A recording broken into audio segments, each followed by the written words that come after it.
This is Talk the Devils, the athletic show dedicated to Manchester United. Coming up today, Kobbie Mainoo's future is under increasing scrutiny at the moment as the January transfer window looms. We'll have the very latest on his situation. Gabriel shined as Manchester United won in the FA Youth Cup at Old Trafford. Carl and Laurie were there to see it. We'll get into the details on that. And we'll also preview Monday Night Football again at home, this time against Bournemouth, that's coming up. We'll look into all the details of how Manchester United are shaping up for that. And it's a full house.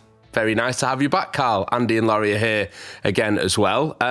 Let's get straight into it because Kobbie Mainoo has been an issue, a talking point really throughout this season already, Laurie. You've written pieces on him a few times already, but we had one last week which gave the very latest, as we understand it, on his future at Old Trafford. What is it?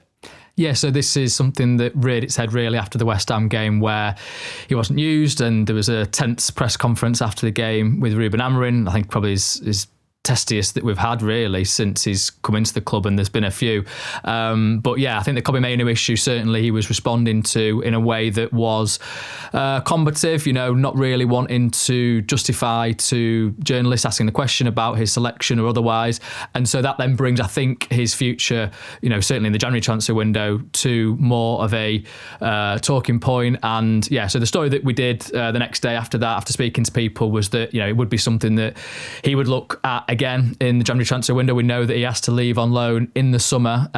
The only sort of caveat to that, with the expectation that talk will take place, is that AFCON, right, is that the club, I think, wants to wait and see how everything goes with Brian and Mbeumo, with Ahmad, whilst they're over there in Africa, and then come back and assess the situation. Maybe Mainoo gets more minutes and maybe that satisfies him to a certain degree. I still think ultimately he feels that he would need to move clubs to get those kind of regular minutes that he wants at the age of 20. And we can debate, right, where he's at in his career and whether that's a fair thing to request at this stage. But I think certainly somebody of his quality, certainly the fans would like to see more of him, I think, and the game states that there've been opportunities to have. The fact that he's not got more minutes, albeit with European competition not being on the table, I think has been a question mark. Now, where does he want to go in the summer? We thought that abroad was his preference, and I think that still remains the case. And Napoli, they were, in for him in the summer. They had talks. I think there was probably a deal there to be done, really, if United were open to it. But they, said no, we want to keep him. They've got these, four midfielders in terms of Ugarte, Casemiro, Bruno Fernandes. Now, will that change as the January window goes on? Will they allow him out on loan? Will they then need to get a replacement in for him? These are kind of big questions, but certainly it's going to be a topic of debate as we go into the winter window. Carl, was Ruben Amorim a little bit moody in that press conference? I don't know. Did you notice? Just a scooch. What have you made of the whole situation with it and his reaction in that press conference? And obviously when he's been asked about Kobbie repeatedly, because he has been asked about Kobbie Mainoo repeatedly, there's no question about that. He has been asked about Mainoo repeatedly. I think I phrased my question quite poorly in the room there. I passed on a message to relevant people at United that I meant no disrespect and there's no beef there. I'll be at the press conference on Friday and I hope to get my question in. So I don't know about that, Carl. I don't know if you will. It was a moment in time, wasn't it, I think? And I'm not sure that Amorim's the type to hold grudges or remember things like that. And I think when you listen back to the press conference, you could understand what you were trying to get at with your question, to be fair. But what about Kobbie Mainoo then? What do you think about this situation? We have spoke about it repeatedly on the podcast as well, to be honest, but with less than a month to go to January, it's certainly something that needs more closely monitoring now. Absolutely. I don't think Mainoo or Amorim want to be involved in some sort of civil war about which one better represents the club or which one is the true Manchester United. However, I do think Manchester United right now under Amorim is not the best place for Mainoo to be. I think if Mainoo wants to kick on with his career, not just about the World Cup, I don't think it's England related in the way that quite a few people think. I think he's got a massively uphill task to make a World Cup squad wherever he plays his football for the rest of the season. Huge uphill task, yeah. Yes, absolutely. But also, he's got to be playing football. These are key developmental years. Paul Scholes and Nicky Butt had a big conversation regarding Mainoo on their podcast, and Scholes said if he was talking to Mainoo and Mainoo went, Chelsea have made an offer, he'd tell him to go. Nicky Butt said he's known Mainoo since the age of 7 or 8 and thinks he's lost 18 months of his development right now. I think for Mainoo to be the football player that he could possibly be, and the football player that quite a few Manchester United fans believe him to be, he probably has to leave. I am quite thankful for the fact that it looks like he's only going to leave on a loan rather than sever ties completely, but I cannot. I do not. My own personal opinion, I don't think it's sensible to ask him to wait his turn right now. And even this conversation about we have to wait until the end of AFCON. The AFCON finals, January 18th. A lot of clubs are going to be making moves in the first couple of weeks of AFCON. I know we'll probably later on talk about Anton Semenyo. The 65 million release clause for him, that's active for only the first 10 days of the window. This idea that Mainoo's going to have to wait until the end of AFCON to get a decision, mate, no. That's me tapping my watch if you're not watching this on YouTube. Quite loudly as well, to be fair. And did you sympathise with Kobbie Mainoo? Yeah, I do. He wants to go on loan. I can understand why he wants to go on loan. As the lads have said, footballers want to play football. He's not getting anywhere near enough minutes. I can see both sides of the argument. The coach is the coach. He chooses his best team in his eyes. I don't think there's anything personal against Kobbie. I've not heard of him being disruptive in training. He's given it his best shot. Don't think he's been great when he's come on, but then it's difficult to come on into a team that isn't playing well. I'd love him to be a success at Manchester United. We've seen some great moments from him. I love the fact he's a Manchester lad, he's a United fan, he's come through the academy and all that. I don't know how good he's going to be. I can't answer that question, and nor can Manchester United. And they've got to take a decision on him, because if they do sell him, they get good money for him, which I think would be unpopular with fans. That said, I think there's also an element of Donny van der Beek's with this, where when the team are not playing well, the absent players get better and better. And I think there's an element with that. I don't know the answer to how good he's going to be. I'd be really interested to see where Kobbie's going to be in 5 years' time. If he goes to Italy, technically I think he's very good. We've touched on the reasons why the manager doesn't fancy him as much as other players, which go right back to when the manager first came in, to when Ruben Amorim first came in. It does. It does. I looked at that, actually, in preparation for the podcast. It's not a new issue at all, is it, for Amorim and Mainoo? I was told within a couple of weeks. The line put to me was Kobbie needs to do more to prove to this manager that he should be starting. And he's not had a good year, has he? And so in answer to your question, yes, I do have some sympathy for him. Yeah, Laurie, when you look back at the record, I mean, one thing was clear, what the fans feel at Wolves the other night was pretty emphatic. The reception he received when he came onto the pitch, it was one of the loudest cheers of the night, and United scored 4 goals, which doesn't happen very often. So that's saying something, that it was such a pronounced cheer at Molineux. Obviously, he symbolises something at the club at the moment as well, and that is the fact that there aren't many. In fact, he's one of the only academy graduates who's around the first team. He's the only one, really, at the moment who can start matches for United, and he isn't doing.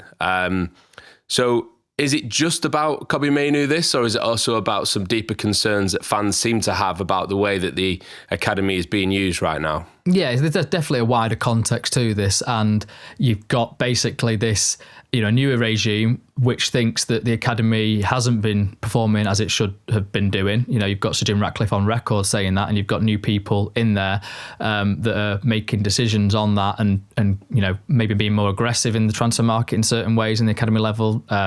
There's certainly an idea, and again, I don't know if this is necessarily the case, because I think that you can look at Alejandro Garnacho coming through, Kobbie Mainoo coming through, and other players that have actually progressed into a situation where they could be knocking on the first team picture or then being sold for decent money. Anthony Elanga, James Garner, for example, just off the top of my head, Dean Henderson. So I think that the academy, I thought it's been operating perfectly fine. Now obviously it could always be better. Now I think you've got a newer regime coming in that want more from it, and therefore and Ruben Amorim clearly doesn't think that there's enough academy players there. His answer to one of the questions in the press conference about, do you really have faith in the academy? And he said, who can I pick, basically? Kobbie's the only one, and Shea Lacey's not ready yet. So I think that's an issue, but clearly they are aware of the link back to 1937. They do not want to be the ones, I don't think, breaking that. You've got Jack Fletcher there in the squad at Tottenham that kind of continued that history, and so there is this sort of strange mixture of opinions and voices, and changing of the guard happening, and I don't know where it's going to lead to ultimately, but certainly that's the concern, I think, from fans, that the academy is seen more as, I don't know, is more of a business opportunity than actually, getting players into the first team. Now, I do speak to people and they say to me, no, we want players from the academy into the first team. That is the ultimate goal of it. So, yeah. They need to do it for squad quotas, if nothing else. Well, exactly. That's the point. And now, so then you come to Kobbie Mainoo, and he's obviously a very specific case who's done stuff at the club already. So you think there's enough there from him that's proof that he can compete at this level. Now, maybe, I go back to sort of Pep Guardiola and Phil Foden, and he was kind of kept at arm's length for quite a while, right? And people were kind of like, why is he not playing him? Why is he not? And he never went out on loan.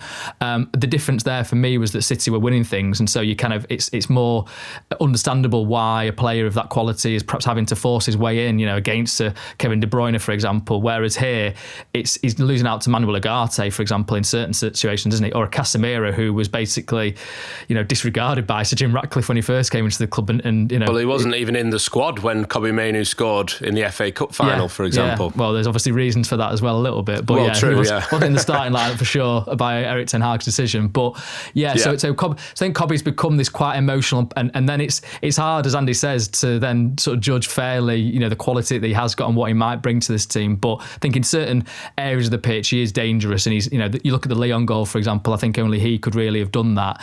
So do United take a view, though, that they ultimately, him and Ruben Amorim, it's not really going to work out? Because as you say, it's gone back to the start when he first joined. Do they allow him to go on loan for the second half of the season so that gets his value in if they are going to then maybe sell him in the summer? And again, that would be a very emotive subject for people. So like a Napoli, would that be an opportunity for him? You look at Scott McTominay, what he's done when he's gone there, and the growth that he's had. They're competing for Serie A, so they're up there challenging for title. You can see the attraction from Mainoo's point of view. They're in the Champions League, although I noticed that they are sort of at the lower end of that table. But you're still potentially competing in the Champions League. So that's a really good platform for him, and then for United to perhaps do some stuff. And they've got there's a little nugget here in terms of Giovanni Manna, the sporting director at Napoli. I think he's sort of involved in this kind of discussion. He was involved in McTominay and Kevin De Bruyne going there, Antonio Conte. I think he's somebody that is perhaps attracting a bit of interest from the Premier League actually as well, in terms of from a sporting director point of view. But I think he will be interested in Mainoo's situation, and can Napoli provide that kind of outlet for a player like him to then go on and flourish, and that's that goes to the heart of this sort of whole dynamic, the hierarchy at the club.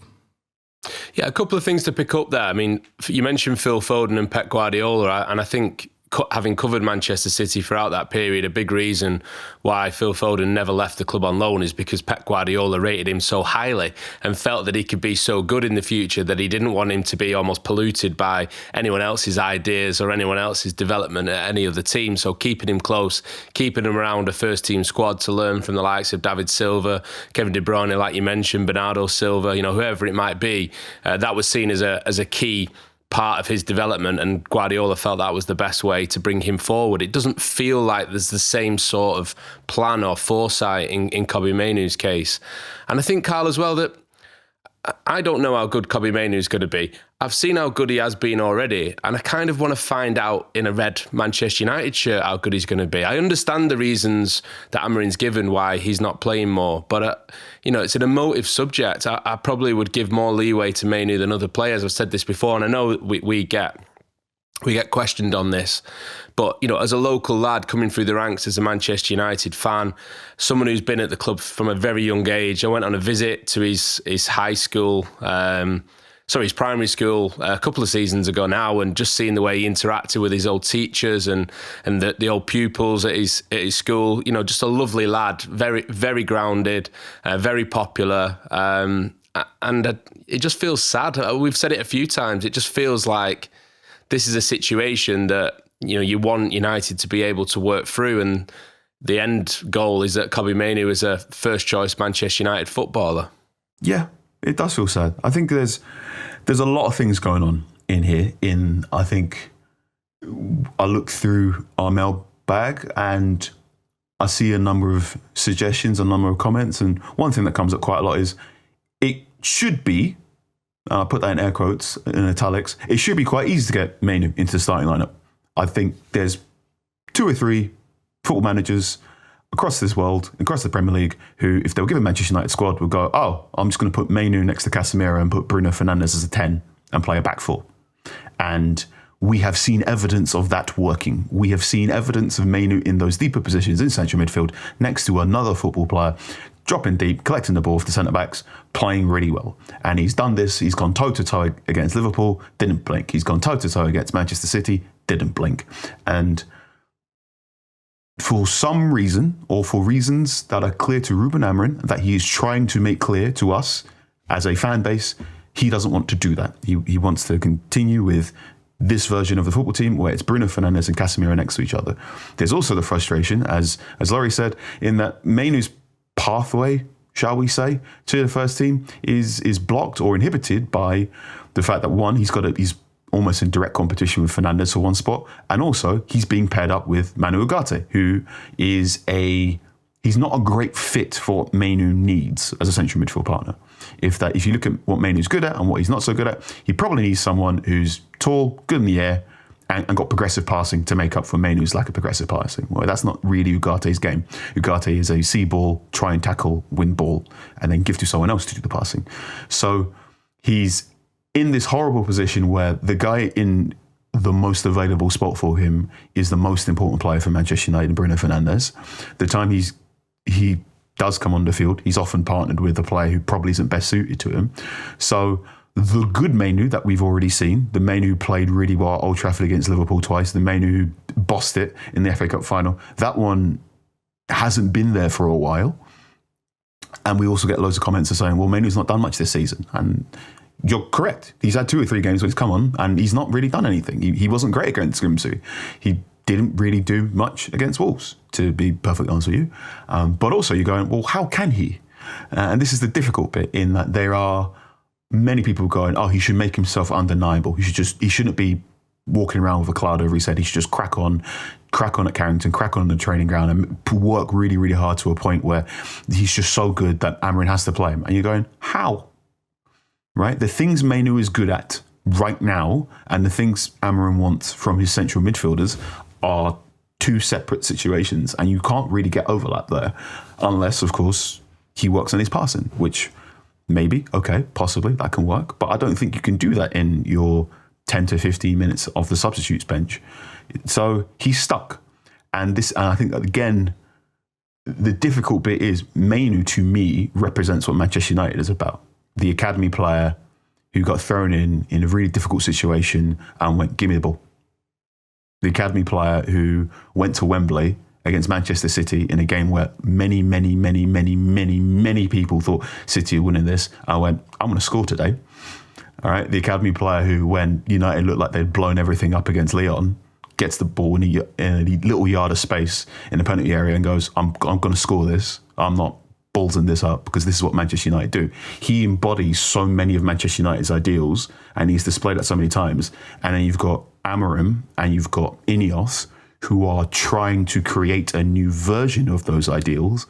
And those ideals right now haven't won games and haven't really won the important games to the same level Mainoo has. So there's also this sort of weird, not even I don't want to call it a civil war, but almost a clash of like, what is Man United if Mainoo can't represent it? Is it this thing that Amorim and Ineos are putting forward? And have we seen enough of it to get proper buy-in? The thing is, that's your heart, isn't it? That is almost like, the head versus heart thing, Andy, because the head is, well, Ruben Amorim's the head coach. He has a very clearly defined way that he wants his midfielders to play. And if he doesn't see Kobbie Mainoo fitting into that, then why would he play Mainoo, essentially? That's the other part of the argument, isn't it? Amorim needs to win football matches. That is his number one priority. The point Carl's making about the identity of the club is right. What first attracted you to Manchester United? Why are Manchester United so globally popular? And if people are asked that question, they would say things like youth being given a chance, attacking football. There's lots of virtues which make Manchester United different from other football clubs. And that's why you're seeing a groundswell of support for Kobbie Mainoo. Do the current decision makers want that to continue? They say yes, but action will speak louder than words. There was a lot of pressure on Jose Mourinho because they felt that he would end that record, and he was adamant. He kept saying Marcus Rashford is the head of the talent. Because if you are the person who oversees no player from the academy being in the first team, you've got that for the rest of your life, and that is not a good look, whoever you are. Because when times are bad, and there will be, people will always hold that against you. It's what marks you out as a club. You know, Barcelona were a lot of people's second clubs 20 years ago, and now people really dislike them. Why were they popular? They didn't have a sponsor on the shirt, all this more than a club stuff, and they slowly eroded that to the point that people dislike them now. People who were predisposed to think they're okay. And there are similarities with Manchester United. What is Manchester United? Why do you support Manchester United? Unfortunately, he's also suffering from a lack of European football. I don't doubt that he would have had more minutes. I don't think it's anything personal from the coach towards him. No, it's not, is it? I can totally understand his frustration as well. He's a very, very good footballer. We don't know how good. And it's a difficult situation. And there's another accusation against clubs, not just United, that they hoard players because they've got them on contracts and players don't get the minutes that they want. There's lots of frustrated footballers out there, and I can see that it's an issue for both sides. The tricky bit is, so Andy, you're saying we don't know how good Mainoo is, and the difficult bit there is we do know he's good enough to start for a Premier League club. And probably a top half Premier League club. We do know he's good enough to start for, I'd say he's good enough to start for maybe 15 clubs in the Premier League, at the very least. We know he's good enough to start for the England national team now. In a European Championship final. Yeah. And this is the way, he's already shown us he's already pretty good and good enough to, if you were playing a flat back four, a 4-2-3-1 or 4-3-3, he's good enough to start in that. He's good enough to start for Napoli, it looks like. He's good enough to start for whatever. There's not quite a few midfielders, to be fair, but yeah. Yeah, I think there's a reason why they're interested. I think him and Lobotka would be really interesting for Napoli. I think him and Grease would be really interested in him and McTominay. Well, we know that. De Bruyne. Yeah, right. So we know he's that good right now, and the tricky bit is obviously Amorim is going, well, no, he's not that good. He's got to learn. But I don't know whether he's saying he's not that good or he's just saying he's not that good in my system, in the way that I want him to play. And Laurie, there's another part of this conversation as well. Kobbie Mainoo's contract, what role do you think that plays in the debate about him and his future and replacing him and the whole thing, really? Yeah, I don't think that's a kind of central theme of this current conflict, shall we say, between him wanting more minutes and him not getting minutes. I don't think that's at play here. But clearly, he's on a contract that he signed in February 2023, when he'd just broken in, I think. It's a salary that is, very, very handsome for the average person, but, in terms of a Premier League regular, it's not, and certainly not one at Manchester United. We're sort of in the ballpark of £20,000-25,000 a week. And so there have been talks around, an improvement to that prior to this, probably, back to a year ago. So from that, Laurie, sorry to interrupt, but on that level, if you were to get in a player of equivalent quality to Mainoo, even at this stage, it's going to cost you a lot more than that a week, isn't it? Yeah, okay, you've actually corrected me there, haven't you? Because I suppose that is at play when it comes to United deciding whether to let him out on loan or not, and then having to replace him with somebody else. It would cost them more money, basically. So that does come into it in that situation, sorry. But so but clearly he's, from what we can understand, that's not on the table right now. A new contract, from his point of view, isn't something that he wants to entertain. Why would you? Likewise, from the club's point of view, it's still got, I think, 2 years left plus a 1 year. So I think it's 2028 if United triggered that. So that's pretty secure. Although I suppose when you get to the summer, then it starts to look like, okay, you've got sort of maybe top 2 years left. So that then does affect your value, doesn't it? So yeah, let's see if that comes into play at that point. Unfortunately, I don't think it looked good for him. Manchester United are looking for two midfielders. That will be not a good thing for Kobbie Mainoo, and I'm pretty bleak about the future for him as a Manchester United player. Okay, well, I'm sure this won't be the last time that we talk about Kobbie Mainoo and his future at Old Trafford. Let us know what you think, devilspod@theathletic.com, and we'll see how this plays out, obviously, over the next few weeks.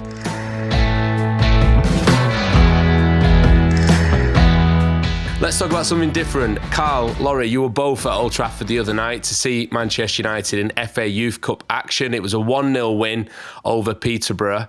And JJ Gabriel, who's been much talked about already this season and previously, to be fair, on social media, really stood up. Carl, what did you make of it all? I went as a civilian rather than the press box with Laurie. And what stood out to me is JJ Gabriel very clearly has watched a lot of Neymar games growing up. Oh, really? His favourite player. Yeah. The way he takes the ball, the way he tries to take on players, the step overs, that all. I'm not saying he's going to be Neymar one day, but it all felt like it's already been clipped up, mate. Don't worry.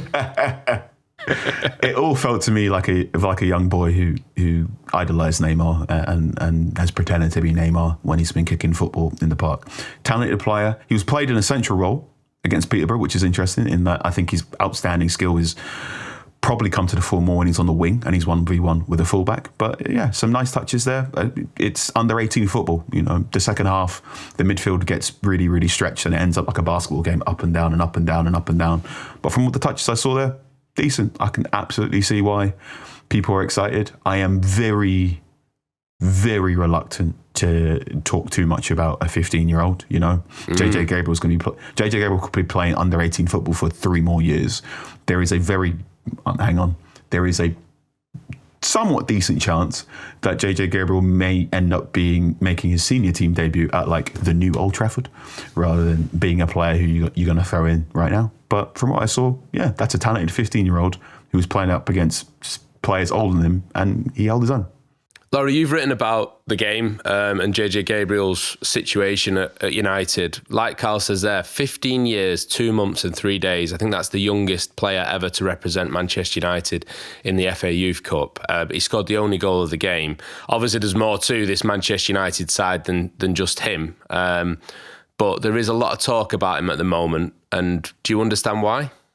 Yeah, and this was something that I've kind of watched from afar for a little bit. And, even going back, I think, a few years when he signed his contract alongside Cristiano Ronaldo's son when he was 11. And so that got posted on social media. And so you're aware of this sort of, really promising, young player coming through. But to Carl's point, I've always been a little bit cautious about, shining a light on players that young, just because it's, that they are young. And this is a very complicated road to first team football. And let's sort of take it steadily.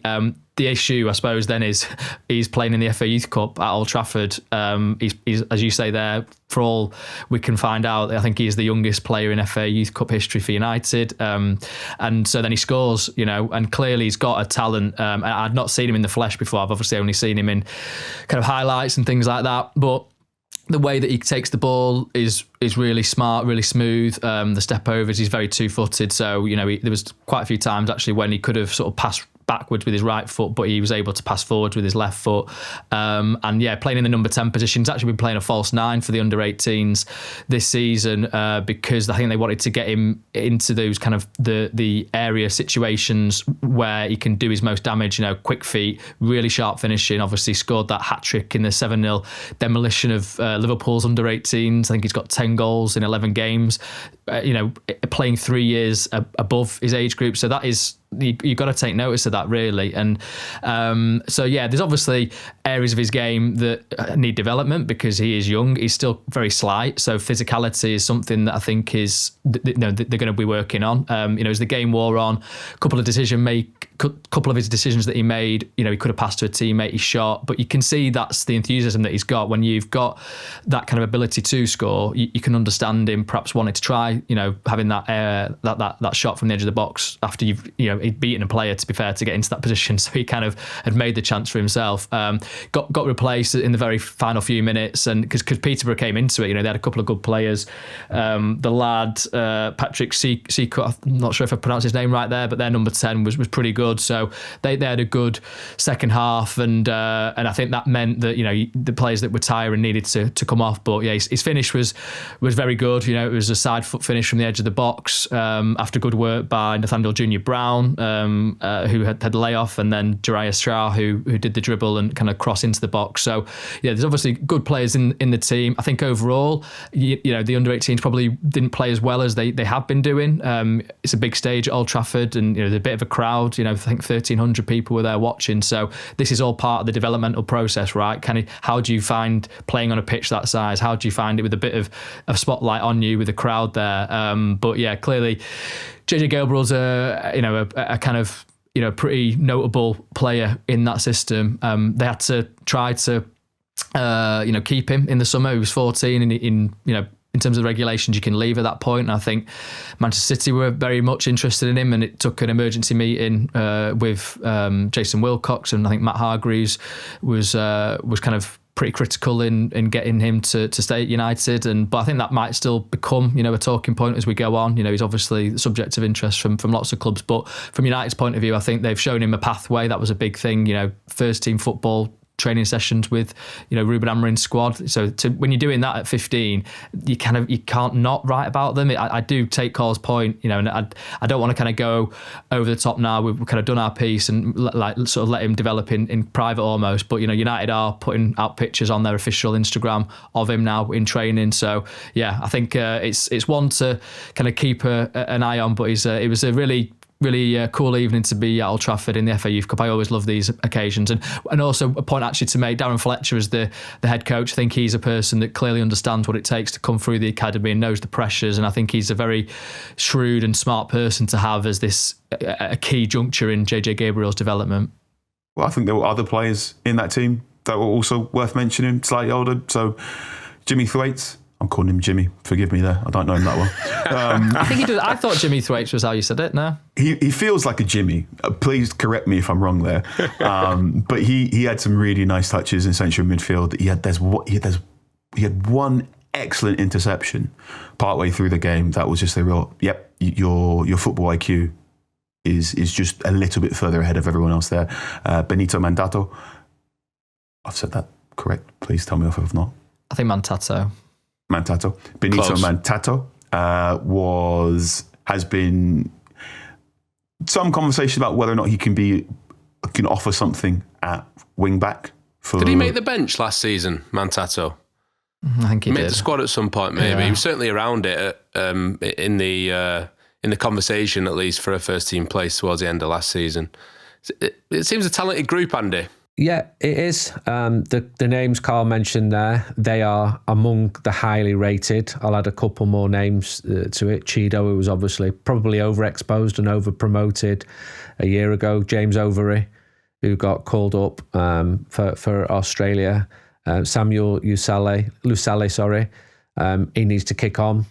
But I'm he came off the told bench, that Lusale. Chido didn't play because he's injured at the moment. He's had a little shoulder injury, but I think he'll be back fit soonish. So from the 18s, I think we've covered the names there, and then from the 17s, I think Jaden, Nowagasi. is a name who I keep hearing. But Jimmy Thwaites and Bendito, these are extremely highly rated. There's always extremely highly rated youngsters in the youth team.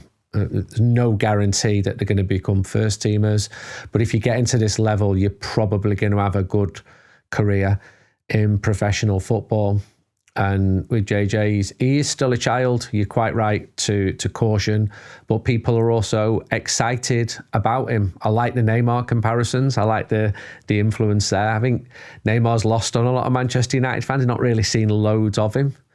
If I asked my two daughters their favourite footballer in the world today, they would both answer Neymar. And I'm not saying that they are high-level football coaches, but it just shows the impact he's had on a lot of people. He was a fantastic player when he was at Barcelona and at times at PSG. And also the point about the youth system. I also thought it was doing well. The current decision makers think there is much room for improvement. Let's see what happens there. Yeah, okay. Another thing to point out as well on the show, if we can, Manchester United's women were beaten 3-0 by Lyon in the Champions League on Wednesday evening. It was a much changed side at the Lee Sports Village. They do still have a chance of making it into the knockout stages automatically. It's a little bit harder now after back-to-back defeats to Lyon and then, of course, Wolfsburg before that as well. They now face a crucial double-header in domestic football against Spurs in League and Cup before Christmas. Megan Faringa's written an article explaining the situation for United at the moment, if you want to go and have a look at that on The Athletic. And we also want to mention a piece of history as well. Arriving for that game against Lyon, Hannah Blundell was pushing a pram down the tunnel at Lee Sports Village, which just looked absolutely fantastic. And Hannah made history at the weekend by becoming the first player ever to play professionally for the club after giving birth. So she was pushing a newborn daughter in a pram down the tunnel before the match against Lyon. So congratulations to her, and what a fantastic sight that was. A fantastic moment. A difficult game against Lyon, but one of those things where you see a difference between a Manchester United group that is still coming together in the competition against a team that has had success after success after success in Champions League competition. I intend to go to the Spurs game on Sunday, so if you see me, say hello. Surprised by the team, Carl, considering how many changes he made and some of the key players that were left out? Or is this just part of squad management and looking at that game and thinking, well, even our first choice side might struggle? That felt like take your lumps and run away. One person with greater knowledge of the situation described the matchup as potentially a bloodbath beforehand. So yeah, it felt like everyone involved was just going, it's going to be really hard to put a dent in that Lyon team. So that's what we have. Lyon is more of a winnable game. But look, we knew this when the league phase draw was made. Wolfsburg and Lyon, Wolfsburg and Lyon are two of the premier teams in Champions League competition, the relative apex predators. And it'd be tough for Manchester United to get a result against either side. Whereas Juventus is less of a challenge, but still a challenge, so we'll see. Okay, well, good luck to them.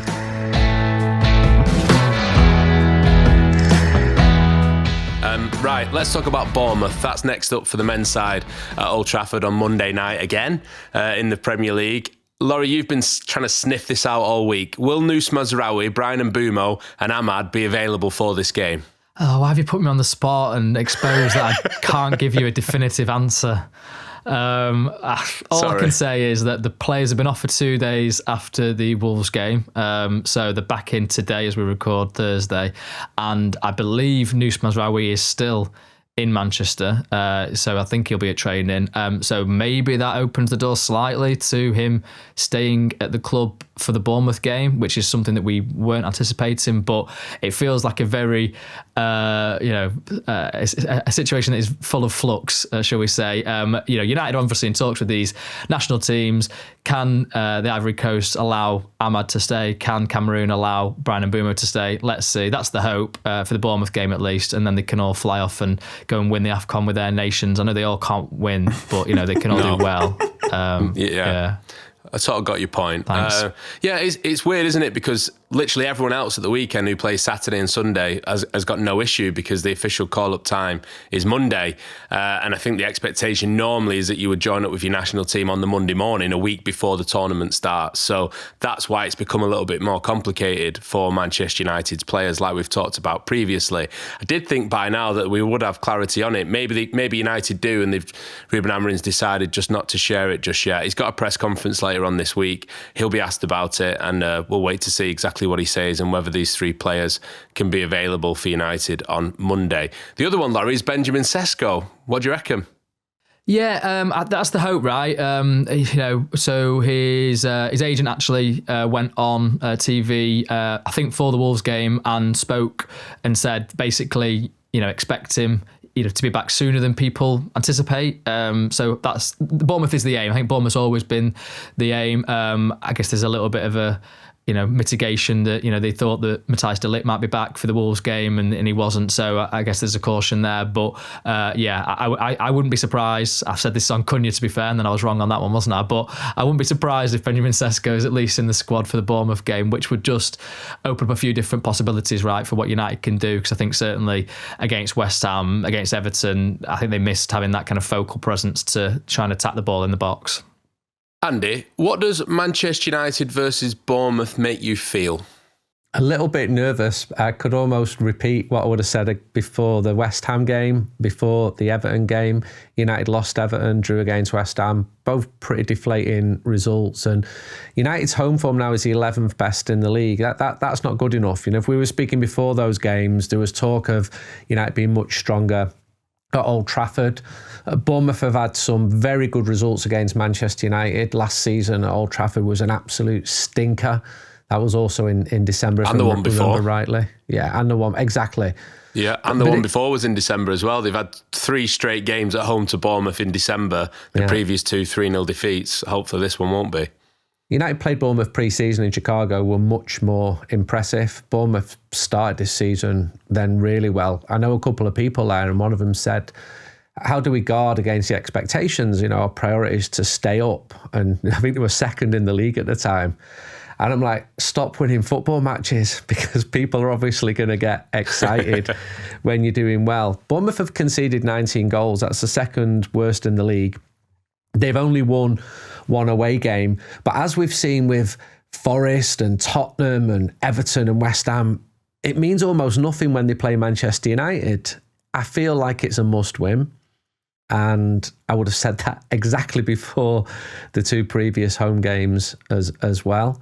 I think United will be slight favourites, but I'm meandering our talk because I'm not convinced by Manchester United at Old Trafford. Even against Wolves, there was a 15-minute spell before half-time where Wolves were the better team. Bournemouth were a significantly better team than Old Trafford. Put our minds at rest, United. Smash Bournemouth by at least 3, but I'll accept a 1-0. Yeah, I mean, Carl, when you look at the form guide, Bournemouth, no wins in 6, is it now? I think I'm right in saying, after no defeats in the previous 8. But United haven't actually beaten Bournemouth for 2 seasons. That's incredible. The last 2 years, United haven't got a win against them. You have to go back to May 2023. Casemiro's header, was it, away at Bournemouth? Yep. Header? I mean, that's not great, is it? Yeah, it was. No, it's not great. It got us into the Champions League, that Casemiro header. That's right, yeah. There you go. That's right. It's not in the sunshine, on the south coast. It won't be sunny or warm, and it won't be on the south coast. But will the script be different, Carl?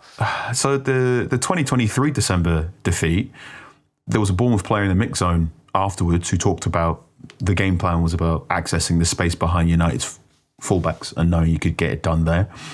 Last year, goals were set-piece header from Hulton, penalty, cutback, and it's just like one of those real dour ones. That December was so bad last year, I sometimes mix up all the defeats in my head. So I rewatched the highlights this morning going, when's the Onana mistake? Only to realise, the Onana mistake was against Nottingham Forest instead. And you're like, it's that bad. We know how Bournemouth want to play. Iraola wants his team to press high, to counter-attack very, very quickly. And if there's space, they like to exploit it. The squad is not as strong as what it was last year, understandably. They pretty much sold or lost all members of their back four and their goalkeeper as well. But they're a team where if they're no mugs. They are what Andy Mitten likes to use, a decent side. So this one will be tough. I don't expect Manchester United to be slight favourites. This is... I'm pulling the face, Andy's meandering, I'm pulling the face. I'm like, ugh. Well, you don't think United will be favourites? No. At home to Bournemouth. I know they've lost a lot, but you don't think United will be favourites? Is that weird to say? I think it is. There you go. Sorry, Just a little bit. This is a weird Premier League season. It's 5 points that separate 4th and 14th. If Manchester United, I think Manchester United are going to finish somewhere between 6th and 8th, probably close to 8th come the end of the season. I think the next 8 weeks. So 7th. I think. Go on then. I think the next 8 weeks are going to be where the Premier League table begins to sort out its wheat from its chaff. And I also think the AFCON situation is going to be a wrench in a number of teams' plans. So I truly do not know going into this game. If you offer me a 1-1 draw, I might say, yeah, go on then. I think Old Trafford might get moody again, Laurie, don't you, if Manchester United don't win this game? I mean, the reaction has been strong at the end of the last 2 matches. I was a huge disappointment against Everton, then against West Ham as well. So really, actually, for the moment of the team, the form, any way you look at it, it needs to be a win, doesn't it? I think so. There's been boos, I think, hasn't there, for both games? Certainly for Everton, there was, which is, I think something to be noted. I just think with Bournemouth, the way that the form that they're in, and I watched the Chelsea sort of highlights, and then they could have won. Obviously, Semenyo had a goal disallowed, but I think that they don't feel like they've got that kind of ruthlessness that they had at the start of the season. So, yeah, if United can kind of, I think this is a real opportunity for them to make a point and say, no, we are actually a decent side. We had a blip against Everton, a very bad blip. West Ham, again, struggled. This is a real opportunity for them to say, okay, we actually played pretty well at Wolves and they weren't just a bad team. Let's build on it. I agree with you, Ian. I think this is one that they really have to go and win to be, get that feeling back.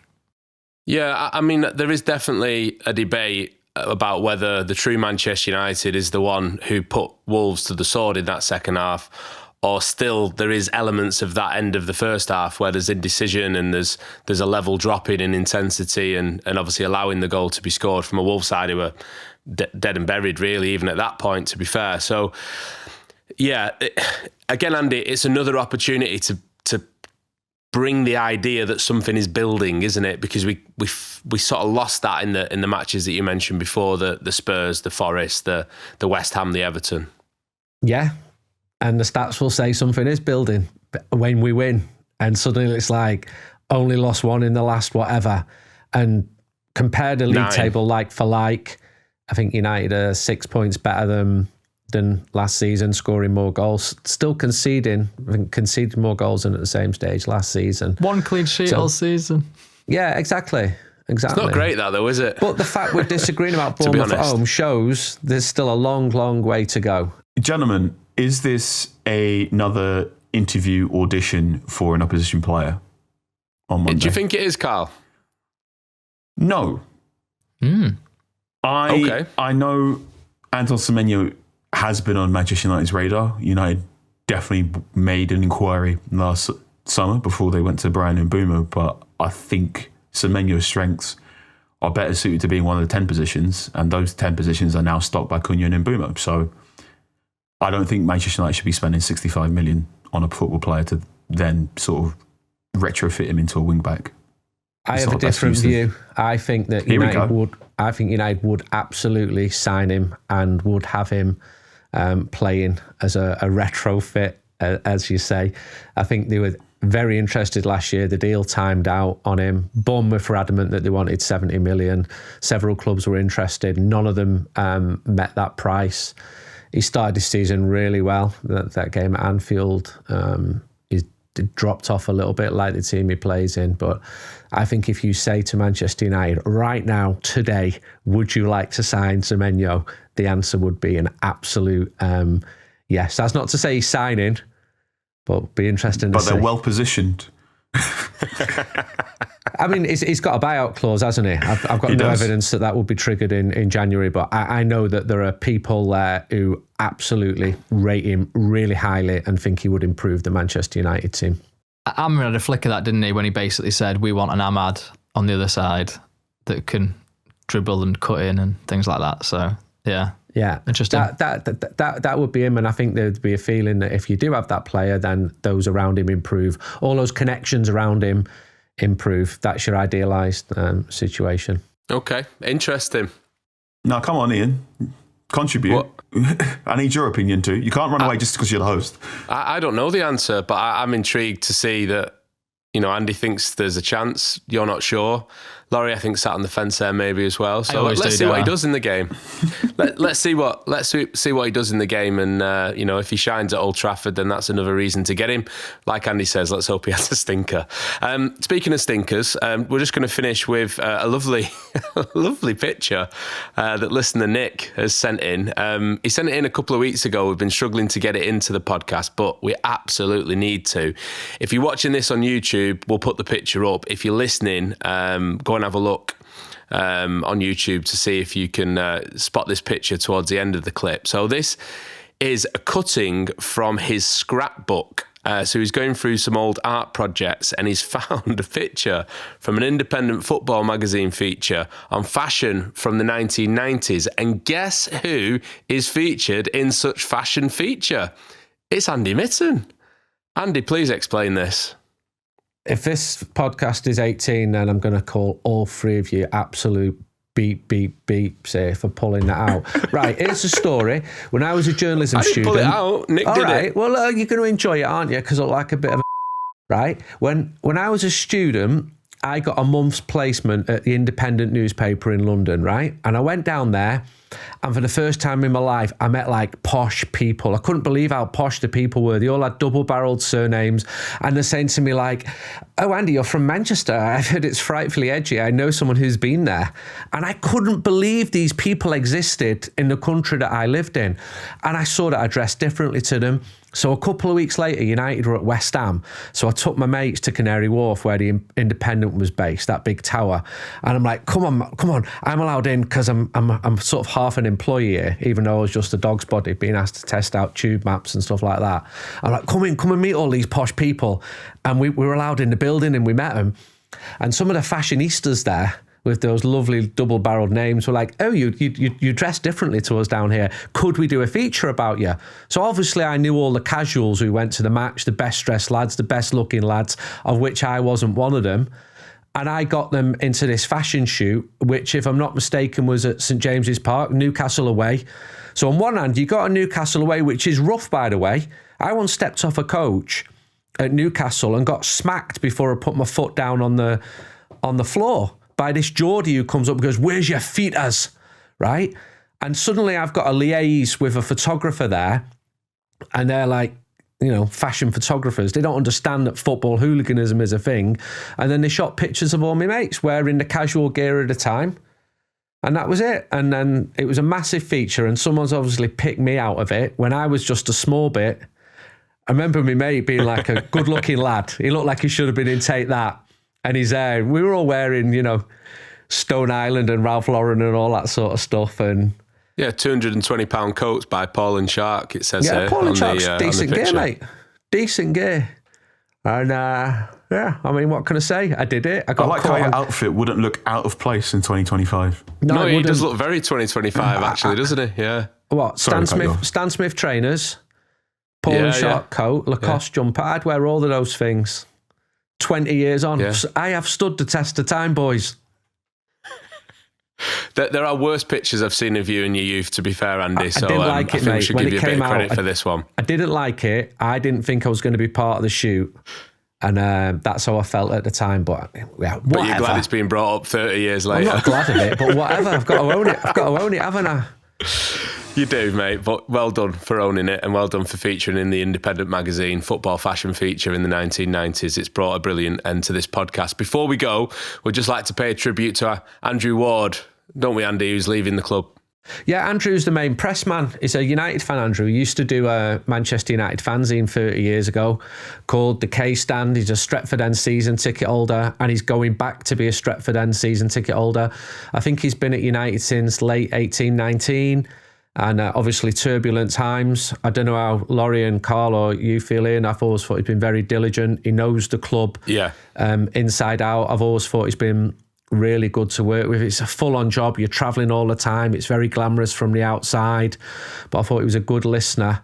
But obviously he's let other areas of his life slip, like his music taste, and his wife Jane, who's a DJ, is just like obviously had a word and said, you need to get back up to speed. Stop messing about at a football club. That was my reading of the situation. Soon.